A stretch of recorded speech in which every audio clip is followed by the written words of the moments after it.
to the kingdom. Cheers.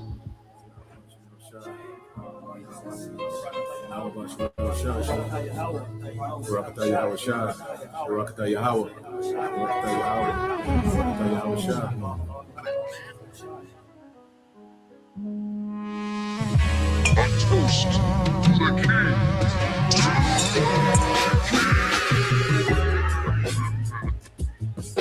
You elect will drink wine new with Yahweh Shai.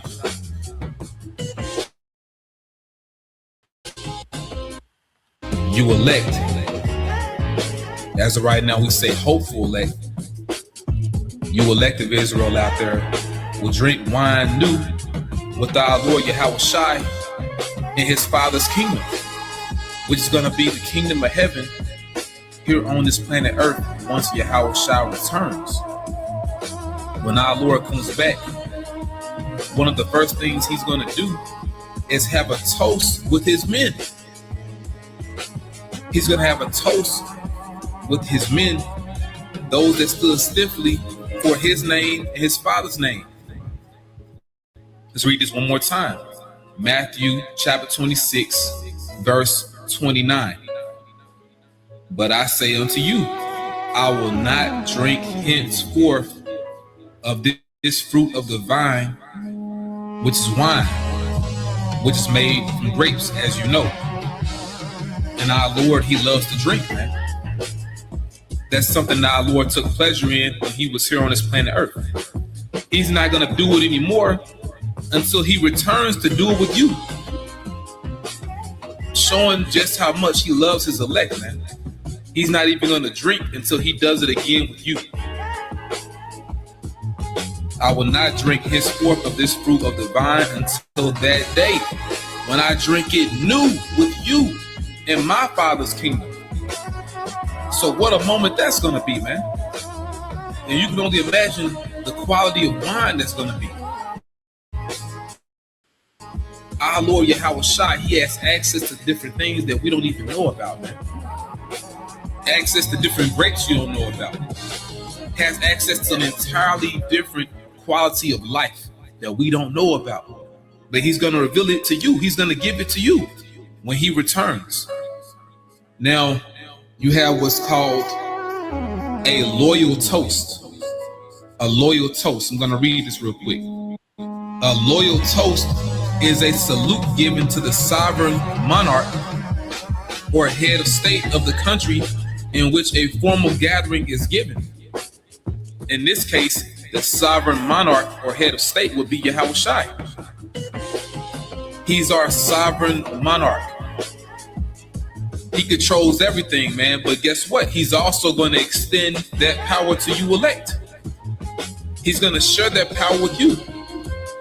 A loyal toast is a salute given to the sovereign monarch or head of state of the country in which a formal gathering is given, or by expatriates of that country, whether or not the particular head of state is present.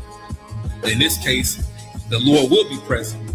So you're not going to have someone speaking for him giving a toast.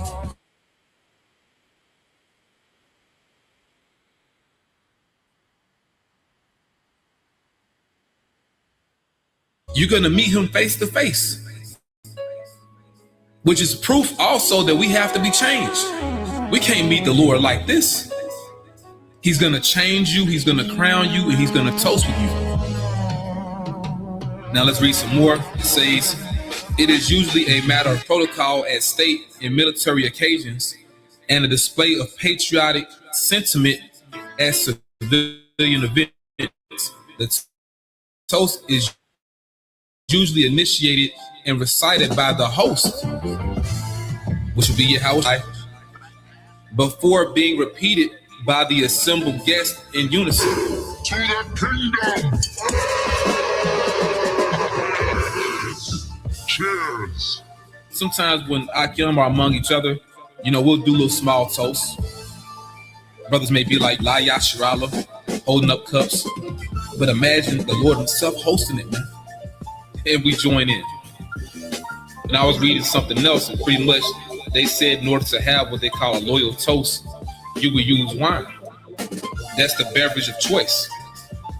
And once again, our Lord, he's coming back, and we're going to see him with all that power, man.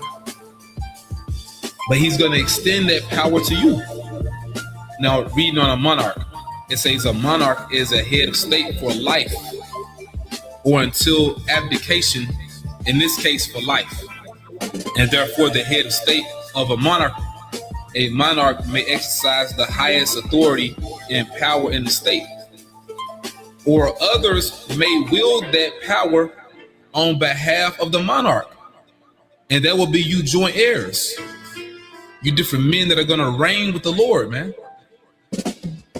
Usually a monarch either personally inherits the lawful right to exercise the state's sovereign rights, often referred to as the throne or the crown, or is selected by an established process from a family or cohort eligible to provide the nation's monarch. In this case, the Heavenly Father Yahweh himself selected his son Yahushua.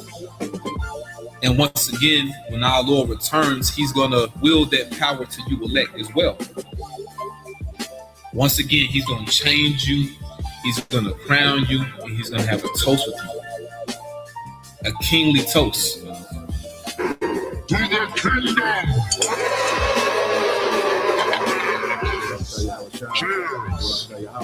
A toast with the king.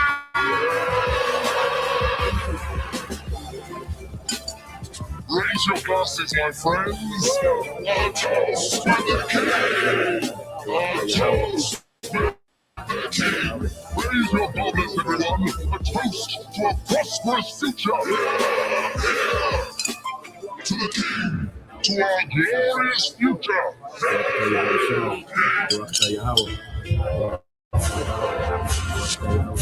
To the victors, blow the spoils. Raise your glasses. Cheers. Raise your chalices to the golden age of our kingdom.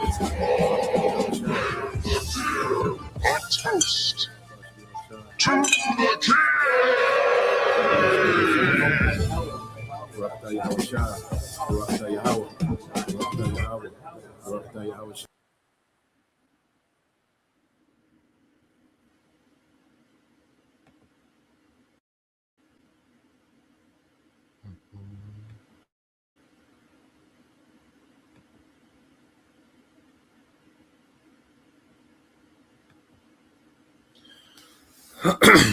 All right, Shalom. First and foremost, I would like to give all praise and glory unto Yahweh, Bahashem, Yahushua, Bahashem, Rakakadash, and double honors unto the apostles and the elders of GMS who rule well, teach well, being great examples to his younger brothers. And peace and blessing salutations to the hopeful lake out there pushing his word and truth and in sincerity across the four winds in the name of Yahweh, Bahashem, Yahushua, pushing to get up out of here. Shalom to the hopeful lake, the believers, the listeners, whom have came back to the obedience of the scriptures through faith in Yahweh Bashem Al-Shai. All right, so this morning news and prophecy, okay, hey, you got a lot going on. You know, a lot of prophecy is speaking at the same time, okay? So we're going to take, you know, a segue from the action, you know, dealing with the war and kind of get into some things domestically, you know, look into what the elites got going on. And it's beautiful that the brother posted precept, you know, because that's the spirit. You know, this is Brother Warriors of Yahushua 144, and it says Romans 13 and 11, and then knowing that and it says, and then knowing the time, that now is the high time to awake out of sleep, for now is our salvation nearer than when we believe, man. And our salvation is nearer than when we believe. You know, like you can tell, like the Lord, like because it's day for day as these things unfold. You know, day for day, man. Hey, it's like the stakes are getting higher and higher. Okay. Because prophecy has begun. You see, the Lord has shift gears on the elites, man. Okay, and the elites are having to try to keep up now. Okay, because this war is not going like this devil wanted to go. Everything is not going. Now, dealing with the Strait of Hormuz and, you know, this devil being able to reset the global economy, now the Lord is allowing him, okay, to be able to make that move. But see, the Lord is cornering Esau off, man. Okay, Esau is being cornered off. He don't got a lot of moves. He don't got a lot of wiggle room, man. Okay, and that's because prophecy has Esau boxed in. You see, so with this global, economy, we know that this plays into the favor of the elites because in their mind, this is the perfect opportunity to, okay, establish the new world order, okay, to bring about the MOTB system to transfer from this old system to a new system, okay, and all this is happening in the midst of the war. So these, like we've been saying, the MOTB and the war go together. They're not two separate events. They go together. Okay, this war and the MOTB, they go together. So what we're seeing with this devil, he started World War III because it's a conventional war. Okay, because when you think of World War III, people, automatically go to, the nukes. No, that's the climax of World War III. Okay, there's a lot of escalation, all right, that's going to lead to those nukes. There's a lot of escalation that has to happen before it gets nuclear. And the Lord has this thing moving fast. And that's how we know the MOTB is around the corner. Okay. The fact that the Lord has sparked off this third world war. Okay. And this devil is not faring so well. Okay. Which makes him, all right, more in a rush, man. Okay. So when you go, I want to go from there. Let's go here. All right. Got the let's go here. Pull up the Bible, pull up the blue letter. So when you go to First Peter chapter 4 and verse 7, it said, "But the end of all things is at hand. Be ye therefore sober and watch unto prayer." Okay, so the end of all things is at hand. The end of our captivity, the end of Esau's rulership. Esau's at his end. Okay, Esau, like I say, he's limited, and that's another thing. The Lord is showing how limited Esau is, man.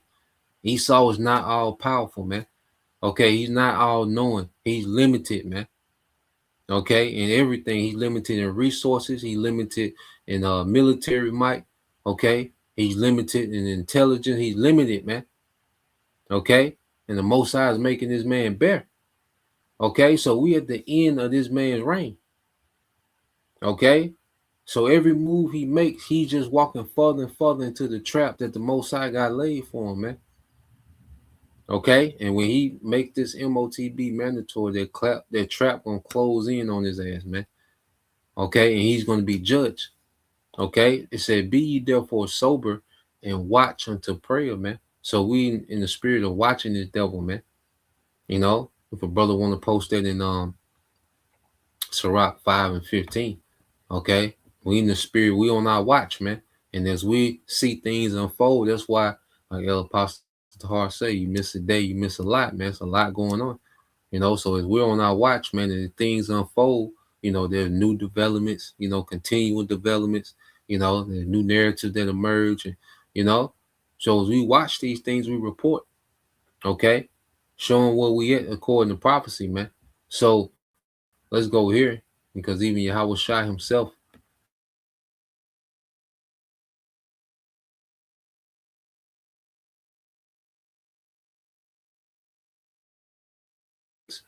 and 41, it says, "Watch and pray that you enter not into temptation. The spirit indeed is willing, but the flesh is weak." Okay, so we're commanded to watch as well as pray. That we enter not into temptation, man. Okay, because as we see all these things happening, as we see that the Heavenly Father is bringing everything to pass, that He said He will bring to pass, everything is aligning exactly how the Lord said they would align. All right, with these events. Okay, well, we know exactly where we at. So we continue to watch these things and these things unfold, man, because it's getting down to the wire. And we have to stay in prayer, because Satan, he's still in the spirit of resisting. Satan still is trying to cast doubt, cast confusion, trying to flare up that old man. So Satan is still in the mix, So we have to still pray, all right, and be strong in the spirit. That's why I say be sober minded. That's why I say the spirit indeed is willing. This is the time to be tapped into the spirit, man. This world is gone. This age is gone, man. Okay? I say Esau, the Most High is cornering this nigga off to where he's very limited in how he can move, man. You see, Esau is walking in the peril of his overthrow. Okay? So this devil, he's been tiptoeing as of late. All right? He's been pivoting. All right? But the Lord is forcing this nigga to go with his move, man. Okay? And it's going to be tacky as hell. All right? So I got a few videos I want to get into. You know, I got a few videos. This is all right, this is the brother Yag the guy, Israel Benjamin 144. But this is Sirach 5 and 15. It says, be not ignorant of anything in a great matter or a small. Okay. So as you know, the war, all right, which is the main thing, you know, we still have to break off and look into this devil, all right, see how this nigga is moving, man. And what's his play? Okay. And you know, as brothers been watching this nigga for so long, you can pick up on his patterns. All right. You can tell when he's telegraphing something. Okay. And now we see with these gas prices going up, okay, the devil is using, okay, this war, okay, to put an economic siege on the masses because, you know, people say, well, they doing this, you know, to get some more money. Well, the elites don't need money. All right. They don't need, all right, them dingy ass $5 and $10 bills in our pocket. Okay. They just need control. And when people are desperate, all right, that gives the elite more control. Okay. So he wants to create an economy that has people desperate. Okay. Has people fearful and frantic. Okay. It's called control by fear. Okay, because when you're fearful, when you're uncertain, when you're confused, okay, when you're desperate, well, your rational thinking shuts down, okay, and you begin to look for any option for quick relief, okay, and that quick relief gonna be that MOTB, okay. So let's go here. I got this. I got a few videos. I want to go here dealing with the gas prices, and I'm gonna show you that really the gas prices in America now, the EU and these Western Asian, I mean, in these Asian countries, you know, Japan, all right. Well, China got some things worked out because China's an ally to Iran, so China has some things worked out where they good, you know, on their end. You know, Lord, we might tap into that on another lesson, but China got some things worked out to where they good, okay. But as far as the EU, Japan, mainly these nations that's heavily on these Western blocks, that's heavily allied with these Western governments, okay, are gonna they now they suffering starts immediately, day for day. You know, they feeling the crunch, but America shouldn't be feeling the crunch like that as far as gas prices. We're gonna go into why, okay, but let's just go into some reactions, you know, dealing with the gas, all right, over here in America, man. But it's nothing but an economic siege by the elites, and we're gonna get into what the economic siege is, our Ratazar, okay. But the nations that, all right, are directly affected, mainly, like I say, Japan, all right, Thailand, all right, the EU, okay, these nations are directly affected by this, okay, because they don't produce nothing like that. They don't produce oil like that, okay. But let's go here. Let's play this. Oh, you better get ready. I mean, they are blowing up oil fields all over the place. And that's another thing too. That's why they're constantly reporting about these oil fields. Okay, they're constantly reporting about these old oil fields, showing you oil fields being blown up. Okay, and there's an excuse, all right, to gouge these prices. Okay, because this is a crisis that affects everybody. All right, and this gas is a ripple effect. So gas prices drive the economy. Okay, and they want to create inflation. They want to create hyperinflation. Okay, they want crisis. All right, they want people in America to purge all these divisions in America, man. Okay, So as things get scarce, they want people to purge. They want to knock down the population of America. They want to weaken America to fit into their new world order agenda. Okay, so these price hacks in America, all right, are artificial. Okay, it shouldn't. America shouldn't feel gas prices move just based on a few days of the Strait of Hormuz being closed. Okay, but they're going to artificially do this because they want crisis and they want to squeeze. And these devils, the Most High pushing the gas on these devils, man. Okay, this nigga is being hurried in this agenda, man, because the Most High is wrapping this nigga up, man. Okay. And that's not good news for us. $5, $6, $7 gas. Oh yeah, it's coming. I don't see anything that can change that. Not when you have oil fields burning. Yeah, that's going to create a supply issue.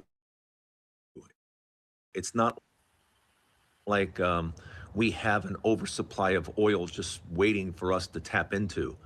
So yeah, probably on Monday, oil is going to go over $100.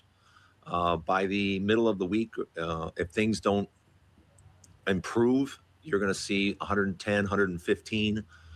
And yeah, we're going to start climbing to $5, $6, $7 gas.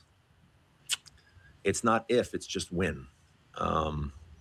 You can't have oil fields burning all over the place and blowing up huge reserves. And yeah. Now, this is an eerie feeling when you pull up to the truck stop and all the gas is gone. This is the current state of the world right now as we speak, where a lot of gas stations, not saying are widespread shutting down because I don't want to spread any false information, but this is the second gas station that I have seen within the past couple of days. One, I saw with my own two eyes, and two, the other one I saw from, videos just like this, people experiencing this all over the world. And this one specifically is a truck stop. All right. So a lot of these places are either getting panic bought from a lot of people, panicking and trying to buy as much gas as they can, or two, they were having big supply chain issues with the conflicts that are going on right now within the Middle East. This is downtown Los Angeles near Vera Street. Gas is March 8, 2026. Okay. Los Angeles, California, downtown LA. It is 7:22. These are the gas prices. And when we talk about gas prices right now as we speak, we're currently looking at a national. And you had, gas shortages, so these devils can use this and spin it, and just turn the pumps off, say, hey, they can declare a global crisis and then just turn the pumps off, which would, demobilize people. Okay. Make people have to sit their ass down. Okay. So this devil, he can spin this in a few ways, but we know one thing, this devil is doing this to put economic pressure, okay, on the masses, man. Okay. Esau needs you desperate and dependent, okay, and fearful. Okay. So let's play a little more, and then we'll get into what we call we'll get into American oil situation. Average of about $4.96 for diesel specifically. Of course, premium is at $4.28, and we're talking about mid-grade and regular midway through $3. All right, and when we're talking about just yesterday, we were down 10 cents just yesterday, so we went up 10 cents again. And also a week ago, diesel has gone up over $1, guys. This is the state. This is where we are, and this is happening very, very fast. And like I said, I'm experiencing this in real life. If you guys are seeing elevated gas prices in your area, let me know in the comment section below. What is your experience? Because there's all kinds of different perspectives. So I want to get this one more guy here, and then we'll go to how oil works in the US of A. So let's play this real quick. That is ripping you off right now. And they're going to use the war as an... Here is yet another place that is ripping you off right now. And they're going to use the war as an excuse that they hiked their prices up over $1 a gallon. They're ripping you off. It's an excuse for the rich to get richer. Let me show you something. I stopped because gas was $3.44 a gallon. That's the biggest amount that I saw, but actually it's $3.59. $3.44 is if you're part of their club. Is anybody a member? Is anybody a member? So that is kind of a bait and switch right there, and a lot of gas stations are doing it. But of course, we just take it. We need gas, right? What can we do? Wow, that is 100% fact. And So let's go from here. All right, because these devils, I'll say they're going to use, this current situation, all right, to put an economic squeeze on the masses, man. Okay, now when you go into it, all right, so how does American oil work? All right, I said, where does America get most of its oil and diesel? Because diesel, that's a big thing because that's how those 18 wheelers, all right, transport, goods, all right, throughout America, so if diesel goes up, all right, the cost of shipping goes up, which the cost of goods go up. Okay, because it's one thing when you're filling, it costs, it used to cost you $40 to fill up the tank, on regular gas. Now it costs you, $55. Okay, that's one thing. But these diesels, all right, these 18 wheelers, when it goes from causing costing them $250 to fill up, okay, to now $500 and $600 to fill up, okay, then that makes a big difference. All right, and as these things go up, all right, they constantly use, this situation, okay, to hike these prices. All right, it's just going to be more of an economic squeeze on people that's already stretched in. Okay, so it says the U.S. produces most of its own oil, roughly 60%, with top domestic sources being Texas, New Mexico, and North Dakota. For imports, the U.S. relies heavily on Canada, okay, 57 to 60% of imports, followed by Mexico, Brazil, Saudi Arabia, and Iraq. So America only has, all right, when you go to it, get the numbers, okay? So America has a lot of its own oil. Now they import, all right, oil from other countries because they have to mix their oil to make it to where they can refine it. Now, America can't refine a lot of its oil straight out of the ground, and that's why they depend on, all right, Canada, New Mexico, all right, not New Mexico, but Canada, Mexico, all right, Brazil, Iraq, and Saudi Arabia. Now, when you get into the numbers, in 2025, the majority imported petroleum was from Canada, okay, followed by Mexico, okay. So most of American oil comes from right here on the same continent, all right, Canada, okay, which is to the north of America, okay, and Mexico. So America only, when you go to Saudi Arabia and Iraq, which that's 7%, and then Brazil, the other 3%, which is Brazil is also in the Western Hemisphere. So only 7% of Americans' oil comes from, all right, the Strait of Hormuz. Okay. So for gas prices to be going up within a few days, okay, that's artificial. You see, they only depend on 7% of that gas that comes from Saudi Arabia, and they just use that gas, all right, to mix, okay, with their oil so they can refine it easier, all right, in the American refineries, man. Okay. So even when you go here to diesel, all right, it said while the U.S. imports some crude, it is a net exporter of refined petroleum products, including diesel and gasoline. Okay, most diesel is produced domestically in the Gulf Coast refineries, man. Okay, so why are these prices, all right, going up this quick? Okay, because the elites are taking advantage of this situation, okay, to crash the economy, man, to cause inflation. Okay, because the elites need a global reset in order to switch over to this new system, to this new digital system. Okay, and even though the war ain't going exactly how they want it to go, All right.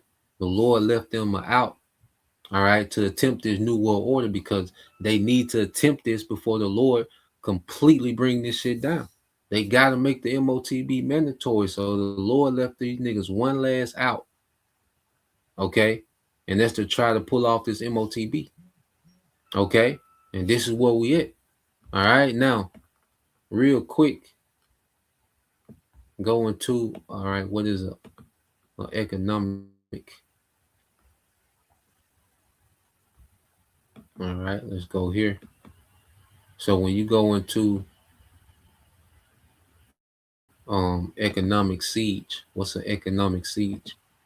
Okay, so you go into, I just ask Google real quick, what's an economic siege?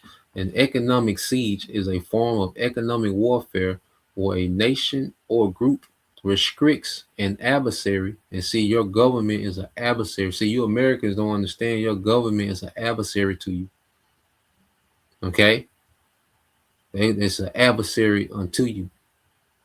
Okay, your government is not for you. You see, it ain't been for you for a while. Okay, and the government is more corrupt than it's ever been. And the American government, all right, the elites are using the government to go to war with the American people, man. Okay, so they're putting the American people under economic warfare.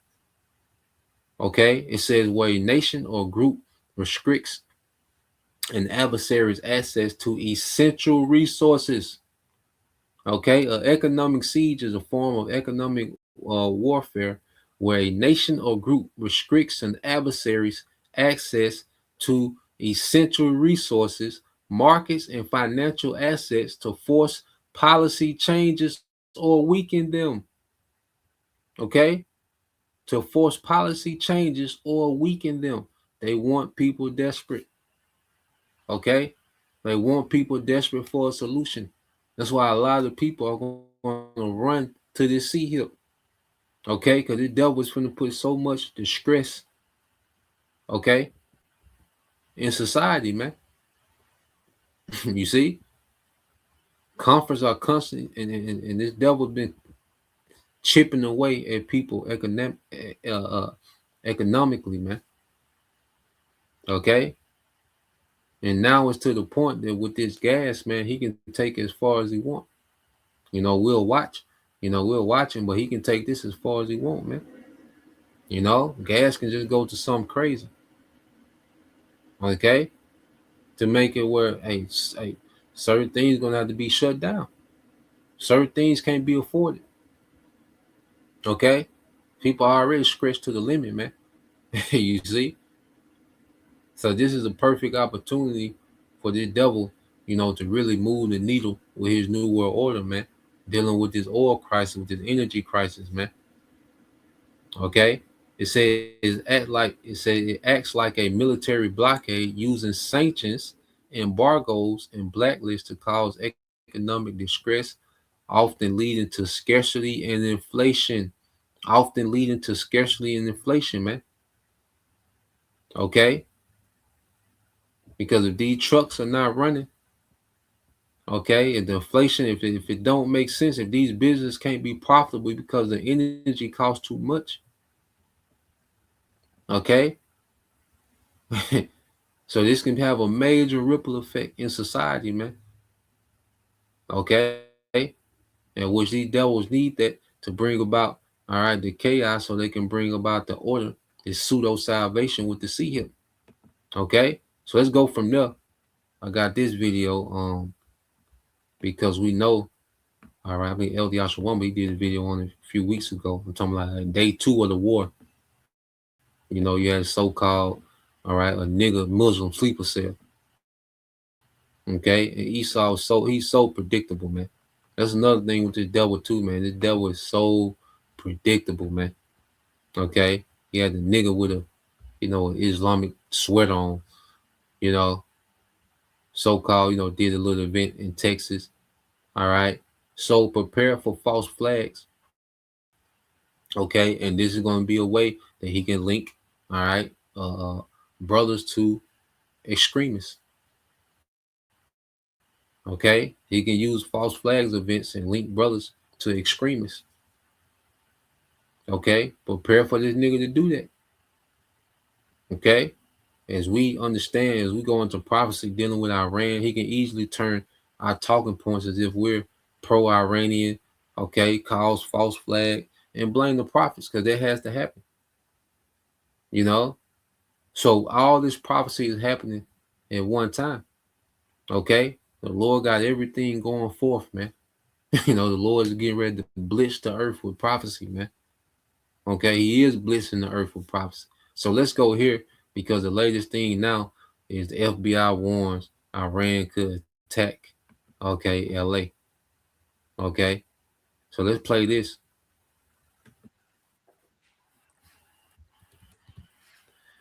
Colonel, good to speak to you again. How are you, sir? I am burning a candle at both ends, trying to keep up with what's going on, but glad to be here. Yes, I am. As you can see, I was just on my phone before we started. There was a pretty massive attack by Hezbollah on Israel, which we'll talk about. But everyone thought Hezbollah, they discounted Hezbollah and their capabilities. And then we see a pretty massive attack, the biggest yet in this war, and the biggest since the last war against Israel. But before talking about that, there's a very interesting development that came out, which I don't know what to make of it. And that's the FBI warning the California Police Department that an attack within a couple of days is imminent. I'm trying to read the warning here. FBI warns police in California that Iran wants to retaliate for U.S. attacks by launching drones against the West Coast from vessels there, I assume. And I'm trying to make sense of it. Is that really Iran's strategy now, bringing the war to the American shoreline? Is it a false flag attack to escalate the war in Iran, potentially boots on the ground? I'm leaning more to the former, that Iran is bringing this war to the U.S. to further hurt Trump politically and pressure him to end the war. But it could be something else. What do you think, Colonel? You know, at this point, you can't rule out either one of those, because both of those are possible.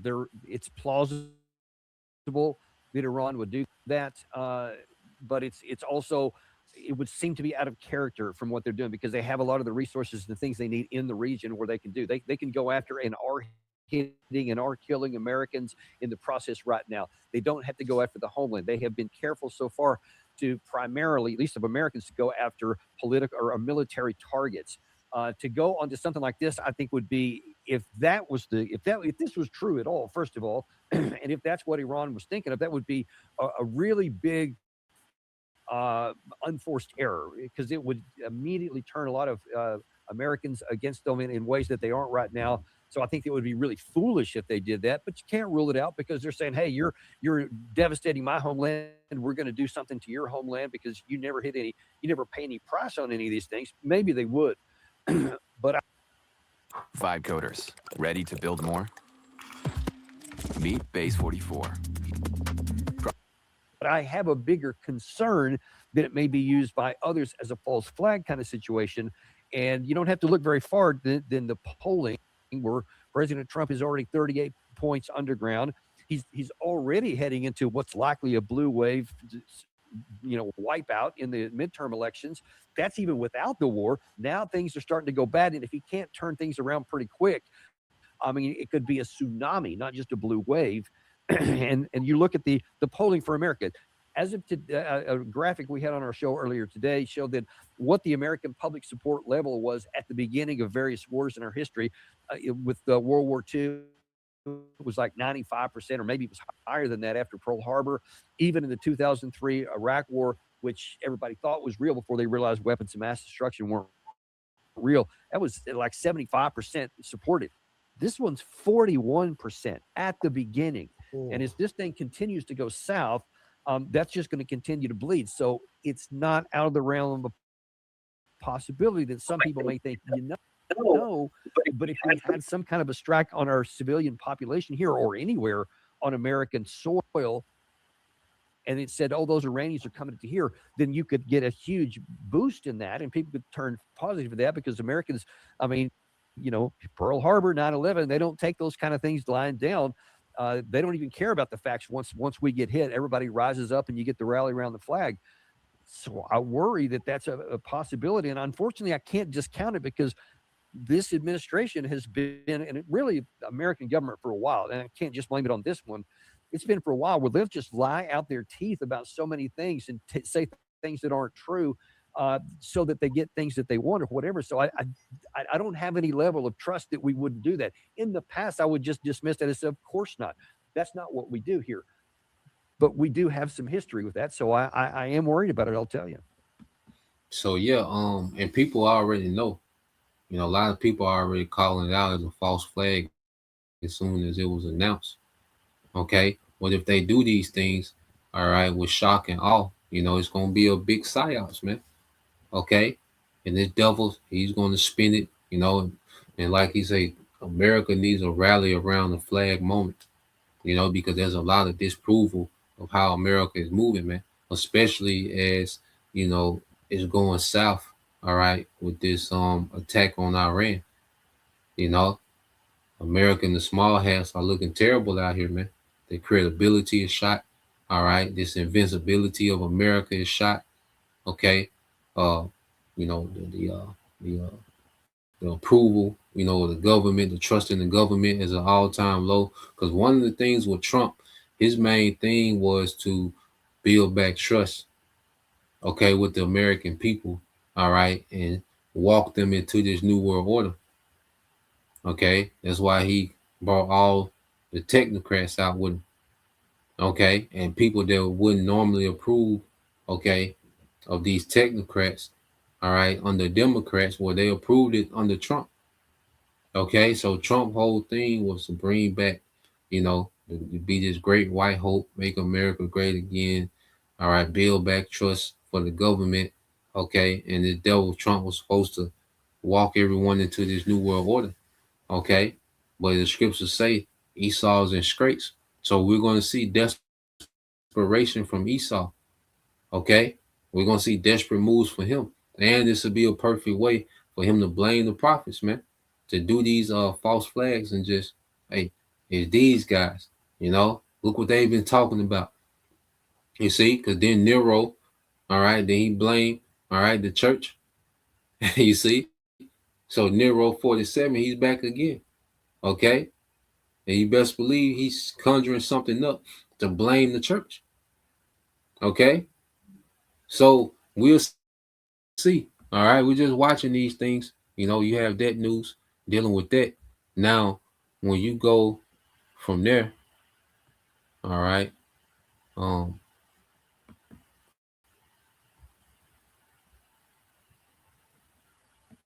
let's get a few precepts. Let's get this real quick.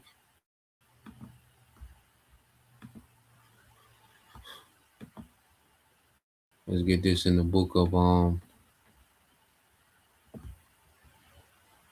2 Corinthians chapter 2. I'm getting in the NLT. All right, so you go to 2 Corinthians chapter 2 and verse 11. It says, so that Satan would not outsmart us, all right, and Esau, okay, he's the physical counterpart of Satan on the earth, man. Okay, he's the adversary in the earth. Okay, this man is driven by the spiritual demon Satan, okay, to be adverse against righteousness, man. It said, for we are familiar with his evil schemes, man.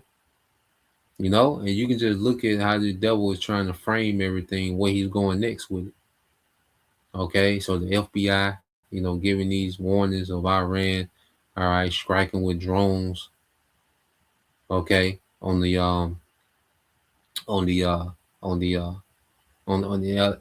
on the West Coast, and also too, America and these small hats, they duplicated the Iranian Shahed drone. They call it the Lucas.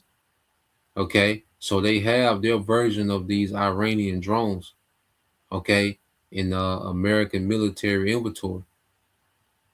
Okay, so they produce these Iranian type drones. They have their own version of the Shahed, okay, Iranian drone called the Lucas drone.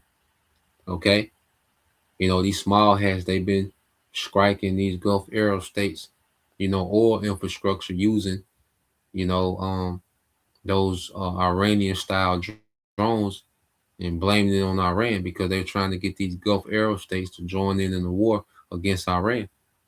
Okay, but that's not working. Okay, because that doesn't go with prophecy. See, the devil, he's being met head on with prophecy, man. Esau is being met head on with prophecy.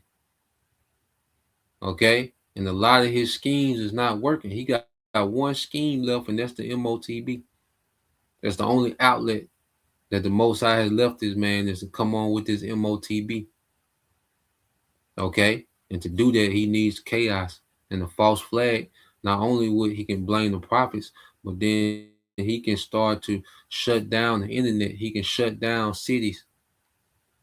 Okay, he really can shut down movement. Okay, he really can get militant on American soil.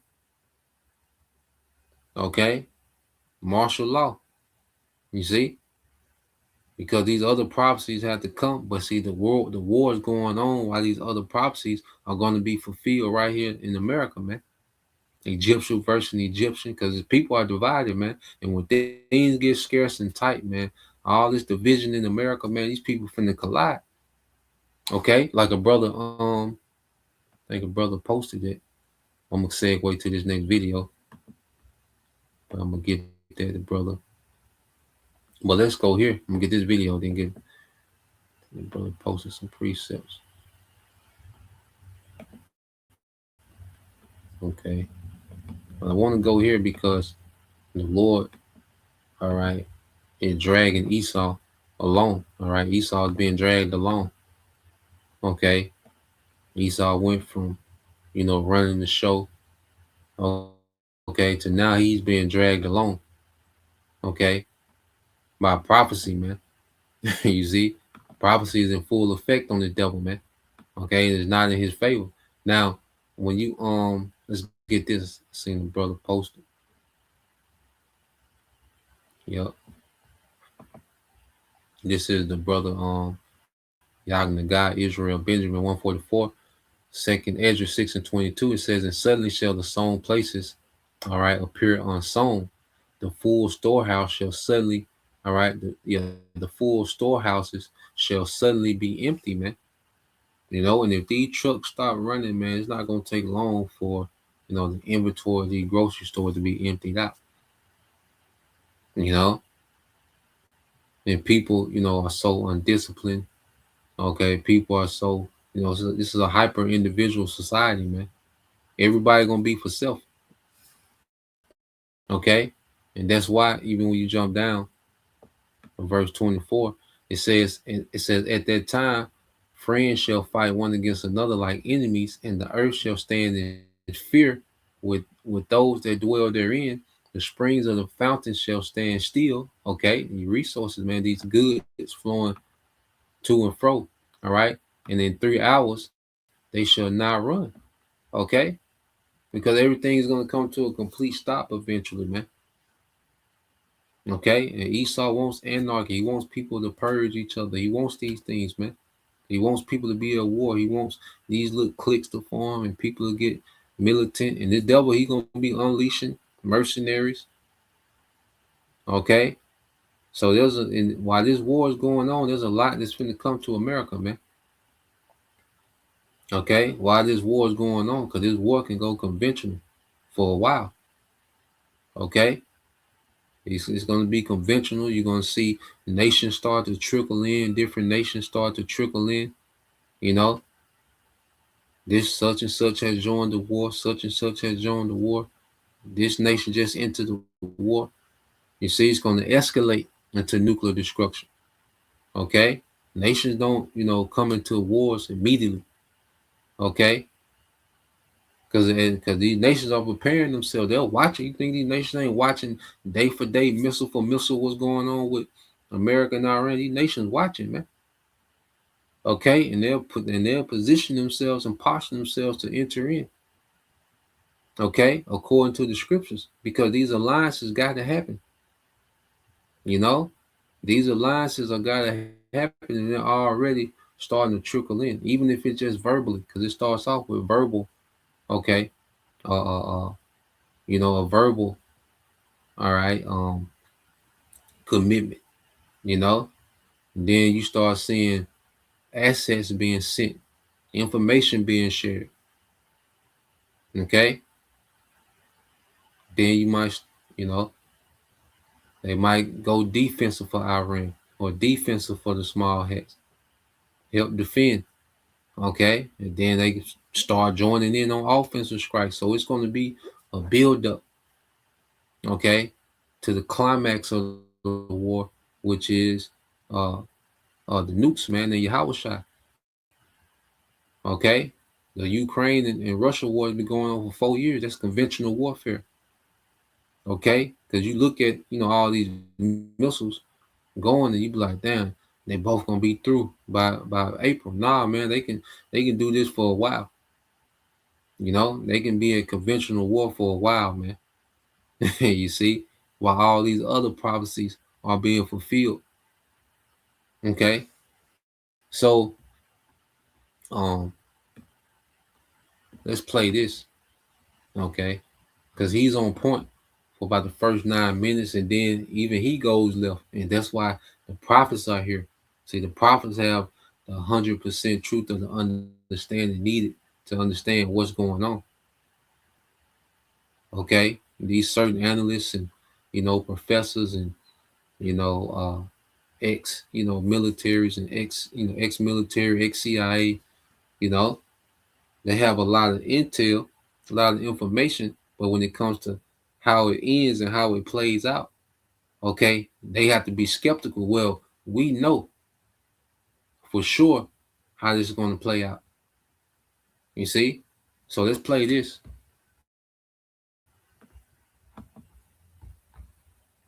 Or the complete collapse of the current global order. Question 1. 3 questions. That's it. 3 questions that will decide whether we get a world war, a nuclear apocalypse, or the complete collapse of the current global order. Question 1, will the United States launch a full-ground invasion of Iran? Because if they do, American boys as young as 18 could be drafted and sent to fight in a war that could last a decade. Question 2, will Israel use nuclear weapons? Because if they break that taboo, a taboo that is held since 1945, we are looking at something the world has never seen before. And question 3, will the Al-Aqsa Mosque be destroyed? Because if extremists tear down the third holiest site in Islam, 2 billion Muslims around the world would be religiously obligated to respond. These are not hypothetical scenarios. These are live questions. They are being debated right now in war rooms, in intelligence agencies, and behind closed doors. And in this video, I'm going to break down each one and show you what game theory actually predicts will happen. So stay with me, because by the end of this, you will understand this conflict better than 99% of people watching the news. Now, let me slow down for a second, because I need you to understand something. This is not just another war. This is not just another conflict that flares up and dies down and everyone moves on. What is happening between the United States, Israel, and Iran right now is a geopolitical chess match. And the outcome of this chess match will not just determine who wins or loses in the Middle East. It will determine what the entire world looks like for the next generation.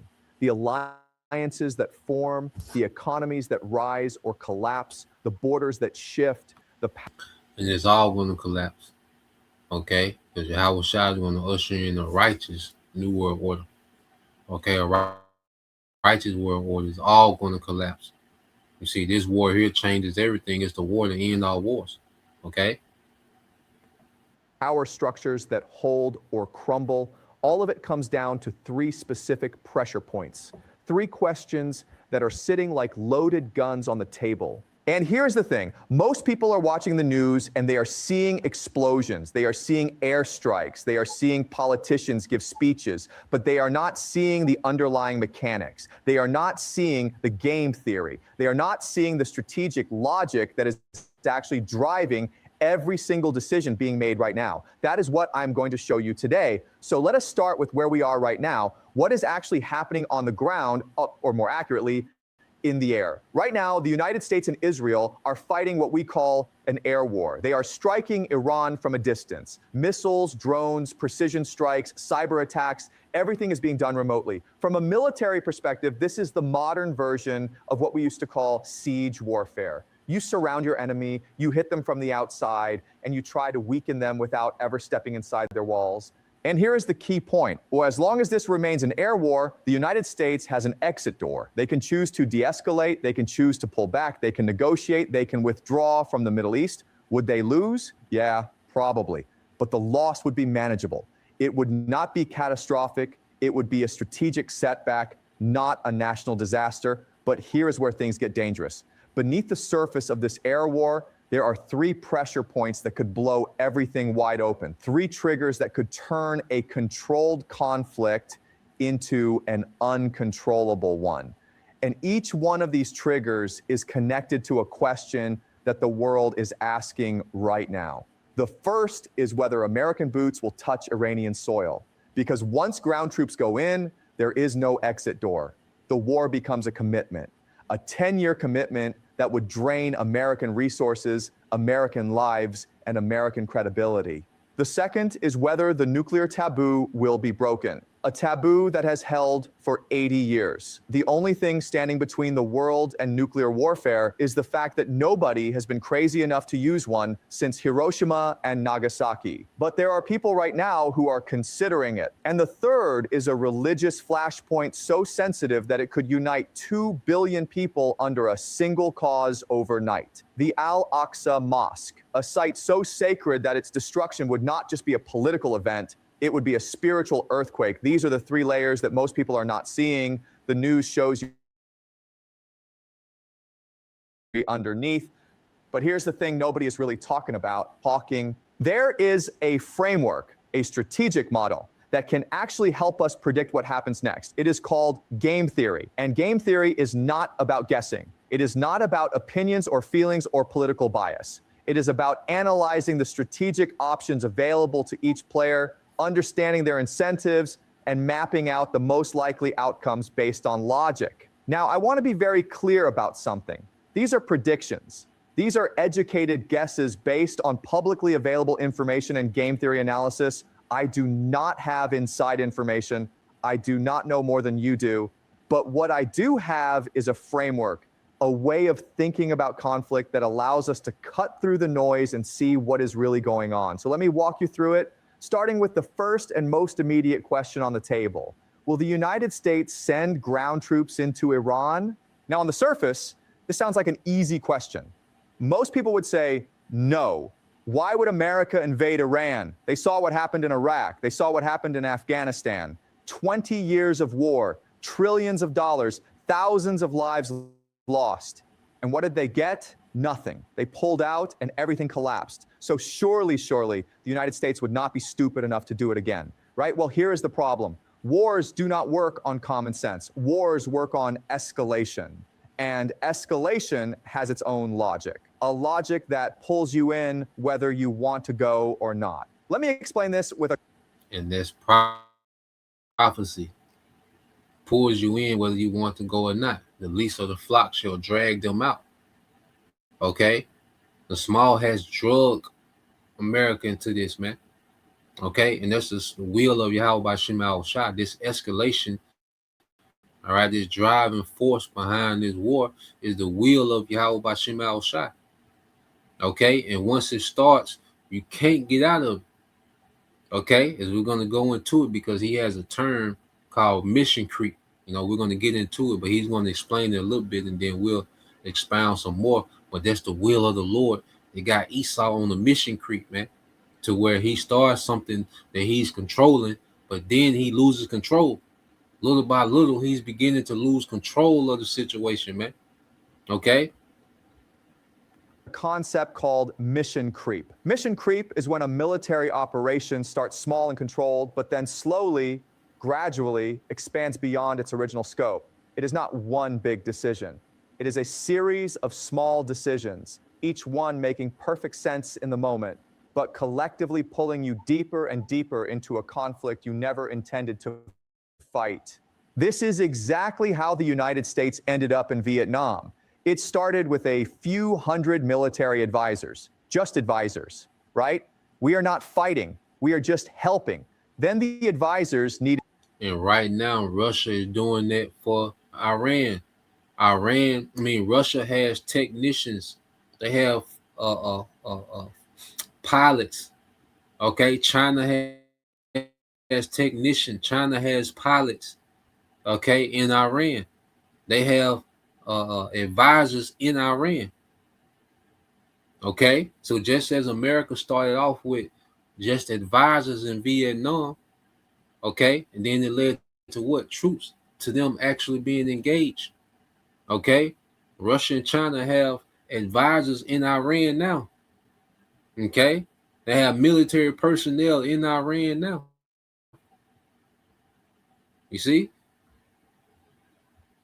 Protection. So they sent in a few thousand troops just for security. Then there was an incident, an attack. American soldiers died. So they sent in more troops to respond, to protect, to retaliate. And before anyone realized what was happening, there were over 500,000 American soldiers fighting in the jungles of Vietnam in a war that lasted nearly 2 decades. That is mission creep. And the terrifying thing about mission creep is that nobody plans for it. Nobody sits in a room and says, we are going to send 500,000 troops. It happens one step at a time. Each step feels reasonable. Each step feels necessary, but the staircase only goes down. Now apply this to Iran. Right now, it is an air war, remote, controlled, safe, at least for American soldiers. But what happens when an airstrike misses? What happens when Iran retaliates and hits a US base? What happens when American soldiers die and the public demands a response?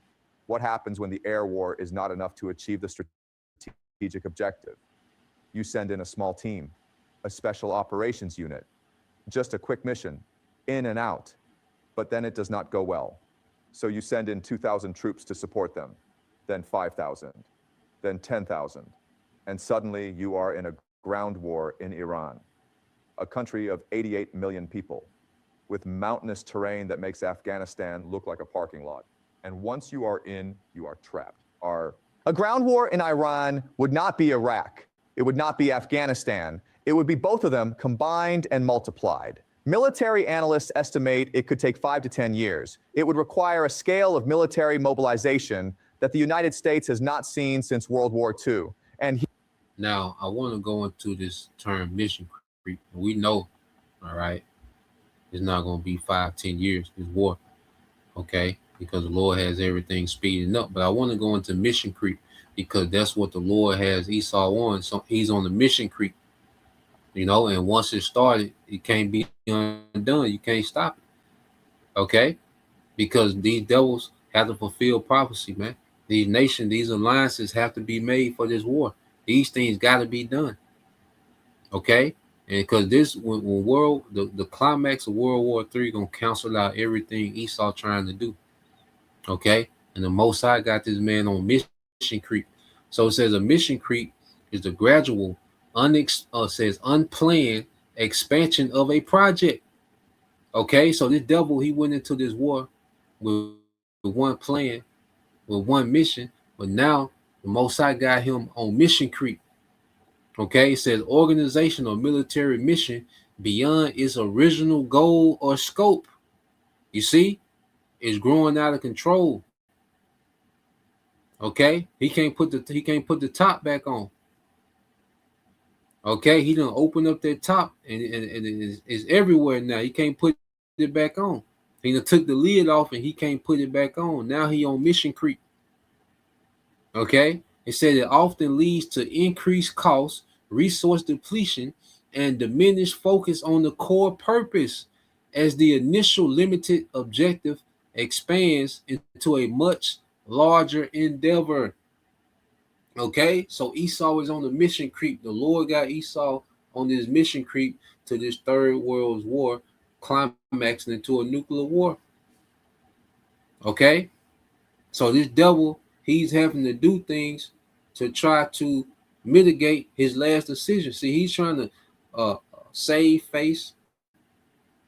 Okay, because he can't surrender. If he surrender, he can't surrender. Because Iran, and the Lord got it, well, Iran not stopping. Iran going crazy. Lord, we'll tap into it tomorrow, man. But the son of the supreme leader that they killed, he going crazy over there, man. You have to understand, they killed his, because they got Iran on mission creep too. The Lord got Iran on mission creep to where it started off with a retaliation to now it's all out war. Okay, but the guy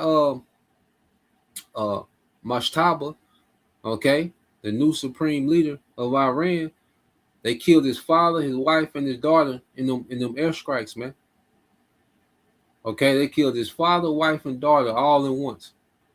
The West, and this true animosity between the small hats and the Persians, man. Then they go back millennials. That goes back thousands of years, man.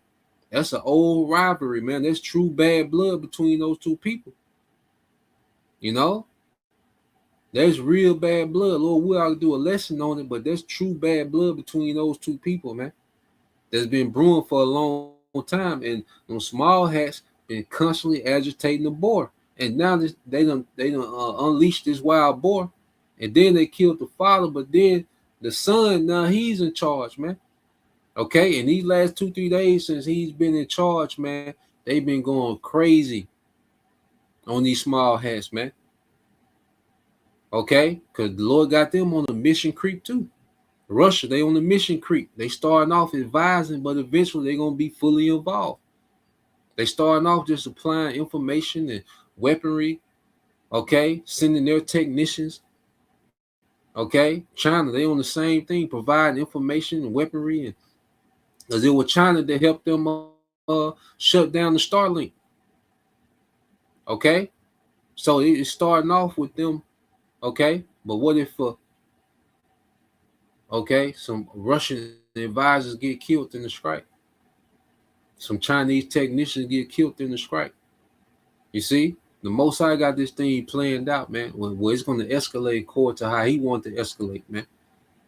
You see, and this is what we're seeing. This is a mission creep, and no one can control it. Okay, this is all the will of the Heavenly Father. All right, so let's go from there.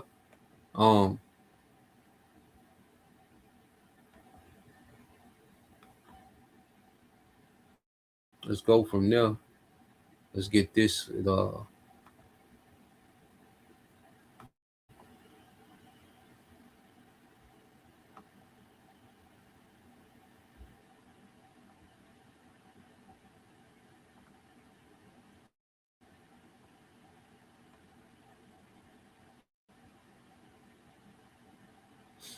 Let's get this in the book of Proverbs chapter 5. All right, this book of Proverbs chapter 5 in verse 21 in the NLT. Okay. Proverbs 5:21 said, "For the Lord sees clearly what a man does, examining every path he takes." Okay. So the Most High got everybody on the path, on the trajectory that he wants them to be on. Okay. Esau don't got this planned out step for step. Okay. There was a time when he was in that position where he was doing things step for step. Now prophecy is taking over, baby. Okay. now you want to now you want autopilot. You see? Now you on the Lord's time. All right. It said, "For the Lord sees clearly what a man does, examining every path he takes," man. Okay, so every avenue, okay, that these devils are taking, the Lord already got it mapped out, and it's still going to lead him to what the Lord wants. No matter what avenue this nigga try to take a detour, try to take an off ramp, an exit, nigga, it's still going to lead to the outcome the Lord wants, man. Okay, it says an evil man is held captive by his own sins. He got too much wickedness. Esau got too much invested into it to pull back. Okay, his new world order is at stake. He got too much. This wicked, this sinful new world order is at stake, and he's held captive by trying to pull this off. No matter how poor the decision is, how foolish it is for his next move, he got to do it because he's held captive by this wicked agenda of this new world order. It got him held captive. Okay, so no matter how bad a plan goes, this nigga got to stick with it. Okay, he gonna sink with the ship. It says they are ropes that catch and hold him, man. He's bound. Esau was tied up by he's bound. He done entangled himself in this wicked agenda. The whole time, the Most High just been letting this nigga entangle himself. Okay?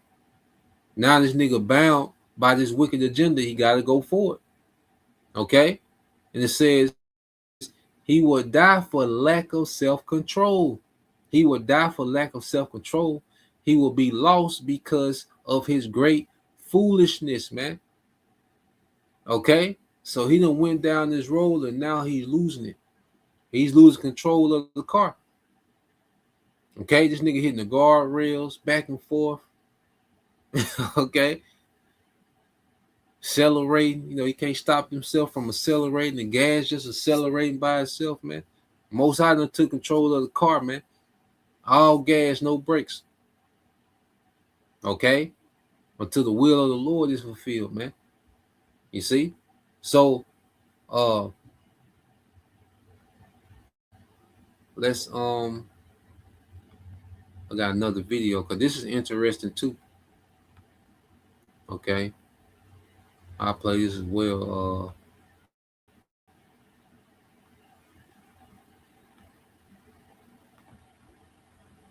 Let's play a little bit of this.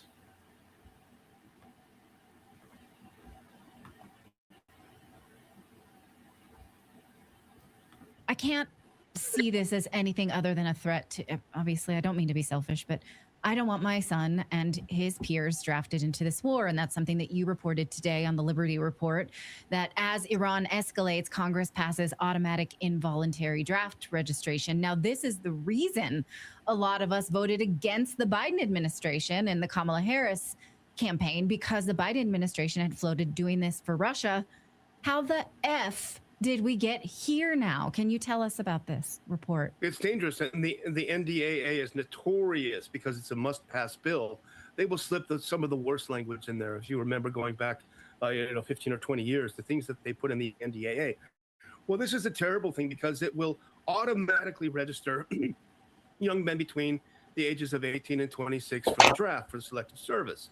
And so what it does, it creates a database of these people, and there's no longer any question of being able to make decisions on whether you want to register or not, and whether a war is unpopular, whether a war is unconstitutional, which this war is very, very obviously unconstitutional.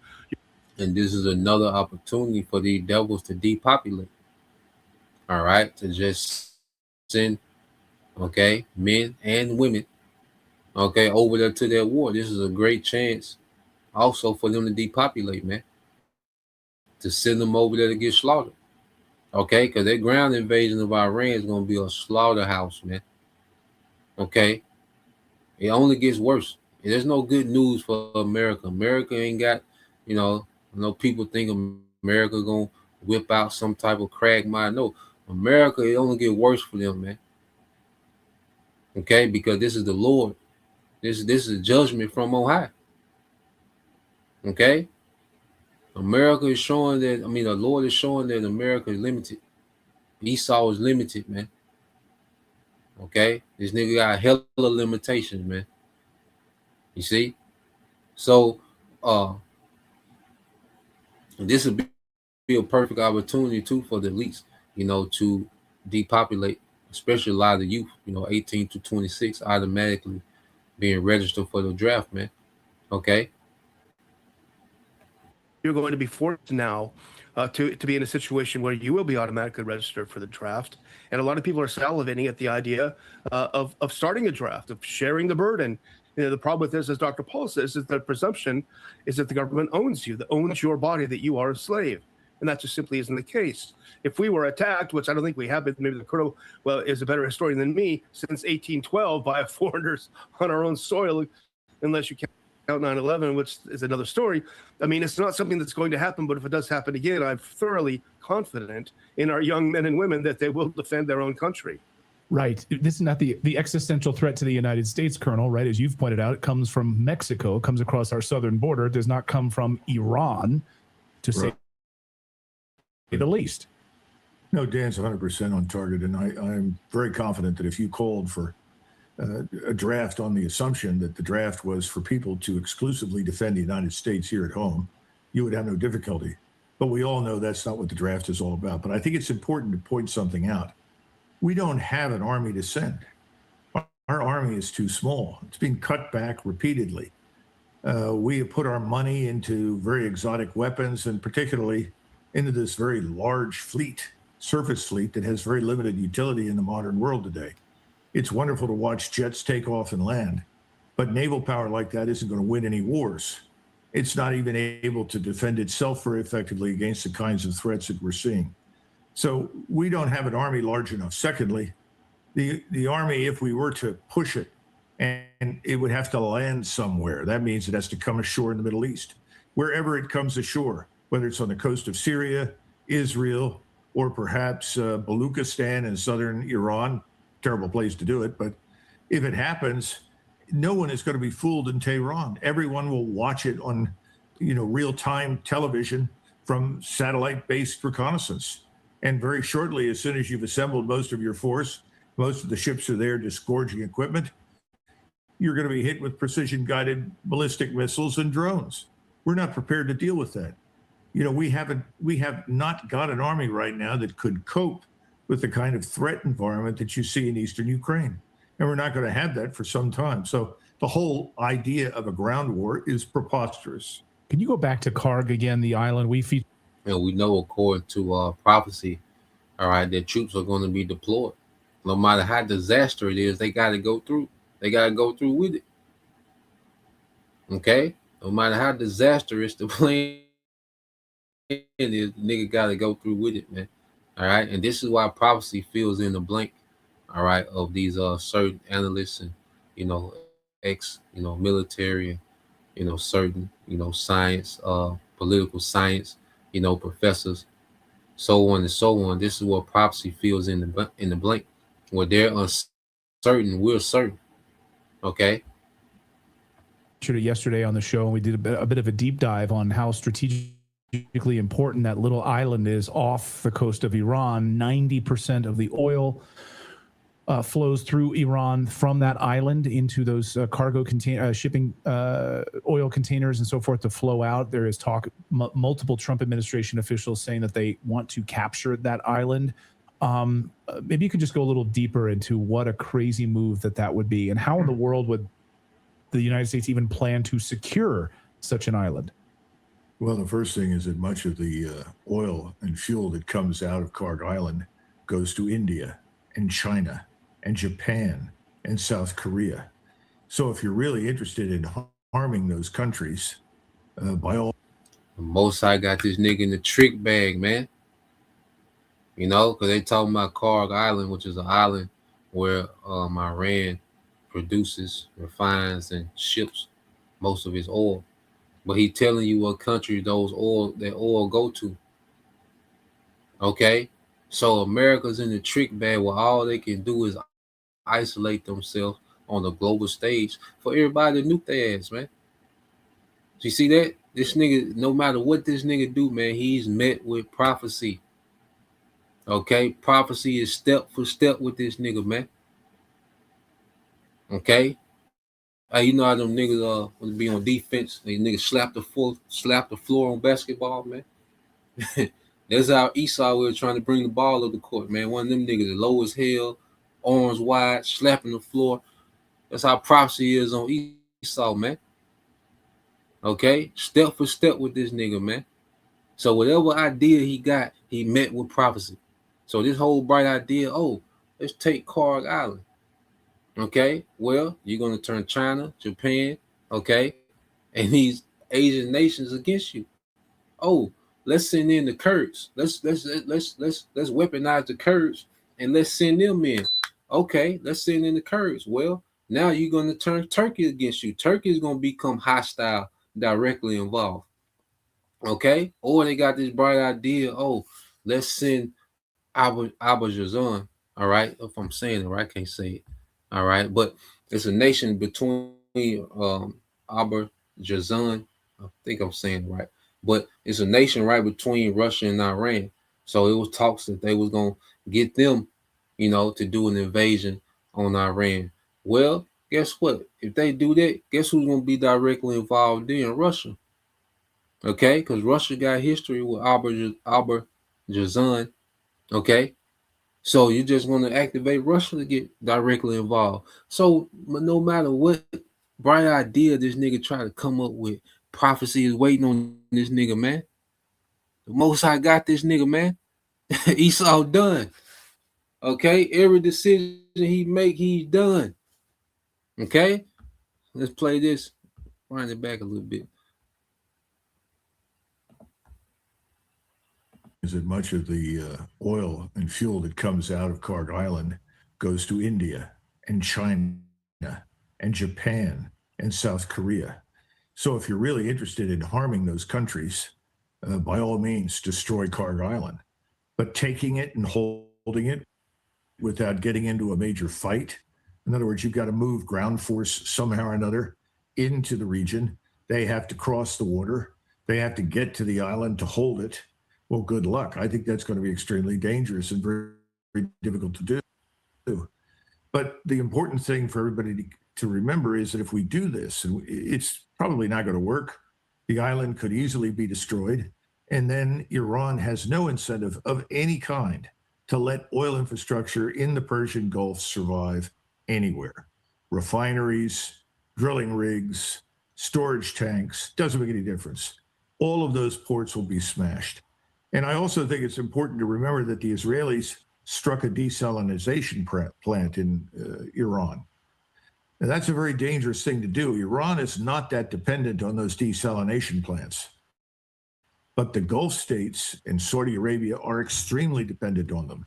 I hope the Iranians do not respond by destroying any of those plants, because that would end the Gulf states. You're talking about little places where large numbers of people, densely populated, are all dependent on water from those plants.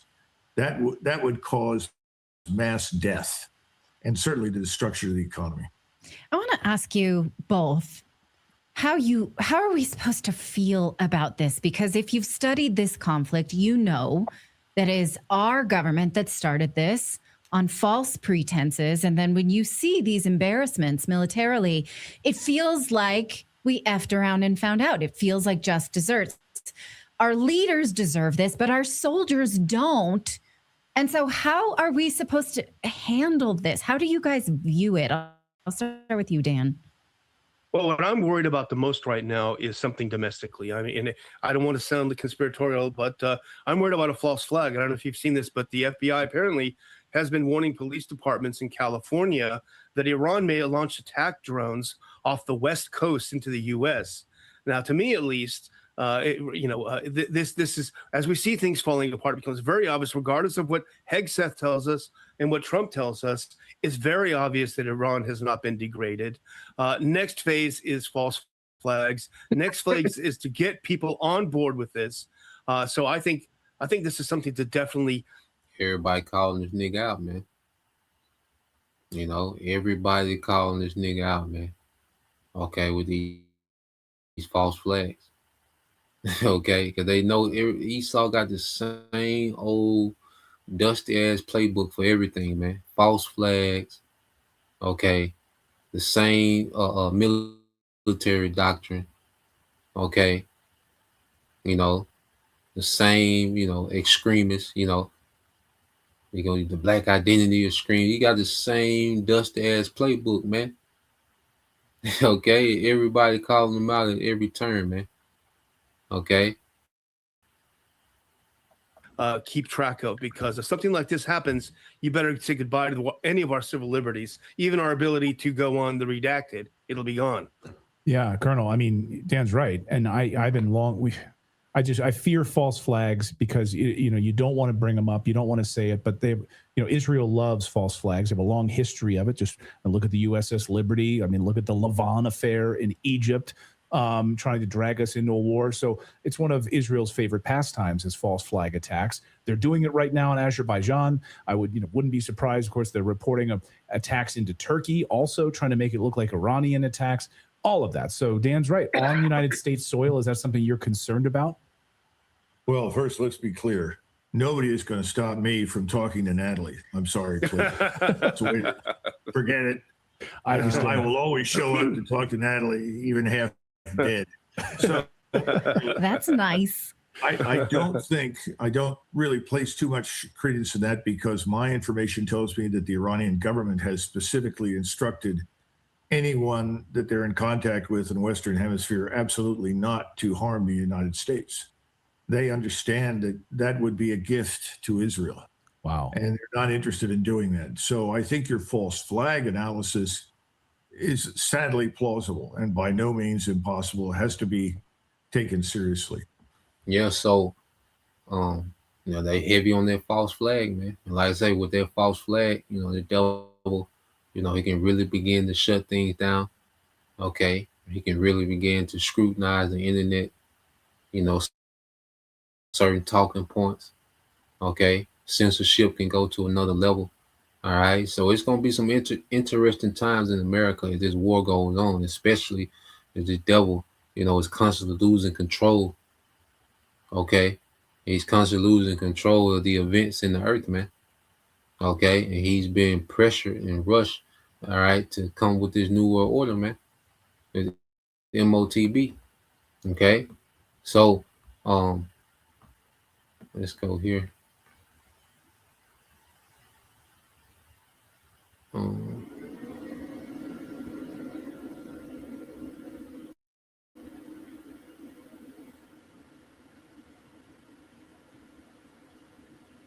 Yep, brother got this. It's the brother GMS DC Tazadak Da.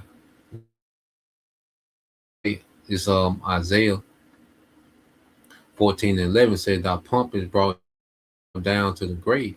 Okay, and the Lord is killing the pride of Esau, man. He's getting ready to just completely bring the pride and the pomp of Esau to the grave, man. Okay, Esau is being embarrassed on his way out, man. Okay, the Lord's not gonna let this nigga continue on, just to be proud, okay, and go out with some type of glory. No, this nigga is finna go out in embarrassing fashion, man, in a very dishonorable way. Okay, it says in the noise of thy vows, the worm is spread under thee, and the worms cover thee, man. Okay, so this devil's infrastructure. Okay, you look at the American infrastructure, man. Esau is going out in a very dishonorable way, man. Okay, everything about this devil is being exposed, what he's really on. All right, that's why they call what Donald Trumpstein. Okay, they call these Western, all right, the Western elites and class, man, the Epstein crew, man. They're not respected nowhere, man. Shameful spewing on his glory. Okay, so Esau getting ready to go out bad, man. Okay, Isaiah 14:12 says, "How art thou fallen from heaven, O Lucifer?" And Lucifer, all right, which just goes into light bearer, all right, because the devil, he was enlightened on the left hand side, and he ran the earth through that left hand magic for a long time. He's ran the earth with that left hand magic for a long time. That's what's been keeping him steps and generations ahead. But see, the right hand, all right, the hand of Jacob done caught this nigga heel, which is prophecy, man. Okay, so the hand of Jacob done caught this nigga by the heel, man. He's having a hard time moving forward. You trying to walk with somebody grabbing your heel. Okay, it's gonna be with difficulty, man. You see, it says, "Son of the morning, how art thou cut down to the ground, which didst weaken the nations?" Okay, and he weakened nations, all right, economically, militarily, morally. Okay, the elites use America to do a lot of damage in the earth, man. Okay, to prep the work. The elites use America to prep the earth for this new world order, because America was the model for a long time. Okay, America has been the model to these other nations for a long time. All right, and the elites have been able to model the world after America, man. A lot of the earth is modeled after America, and even they've been pushed farther, into this digital system, even farther than America, man. That's why so much has to happen in America to weaken this place, man, because the elites, want to get America caught up with the rest of the world with this new world order, man. Okay. So this devil in his attempt, to try to be like the Most High, all right, we're finna see him cast down. Okay. Finna see this devil cast down completely, man. Now I got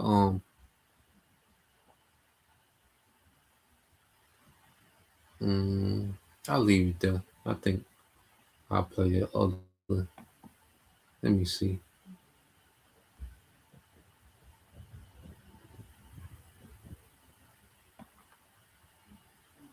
Let's see.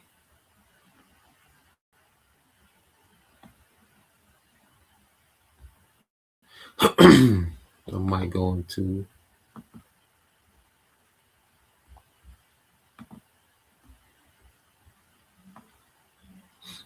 finish reading on this.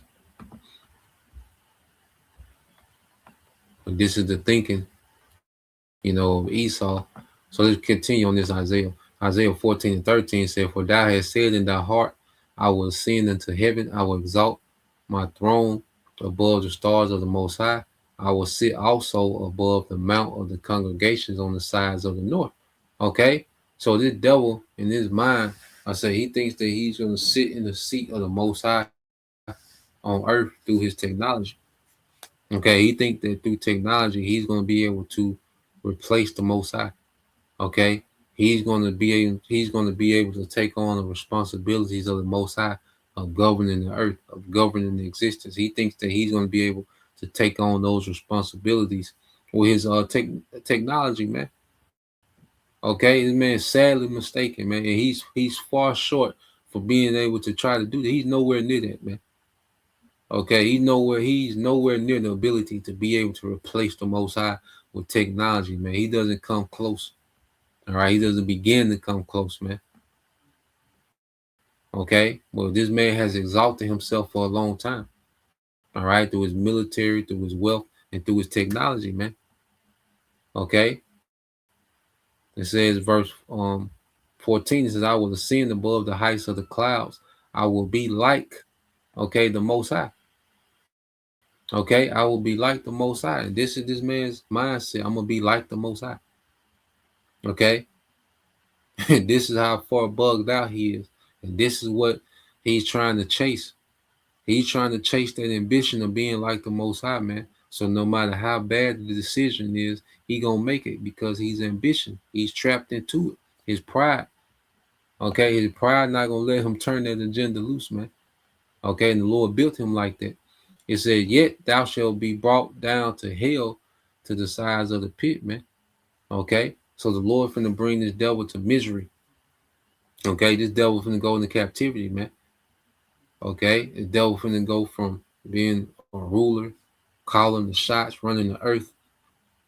Okay, wealth, influence, military might. Okay, he's finna go from all the glory and splendor and power to misery, man. Okay, in captivity. Now, I want to play this because this is interesting too. These some things that's unfolding dealing with Iran because, well, let me see. Matter of fact, I'll leave it there. I'll leave it there. Maybe some things unfold between here and tomorrow that link with that. So yeah, I'll leave it there. Lord will, you brothers, all right, and you sisters edified once again. We give all praise, honor, and glory unto Yahweh Bahashem, Yahweh Shai Bahashem, Rakakwadash, and double honors unto the apostles and the elders of GMS who rule well, teach well, being great examples to his younger brothers.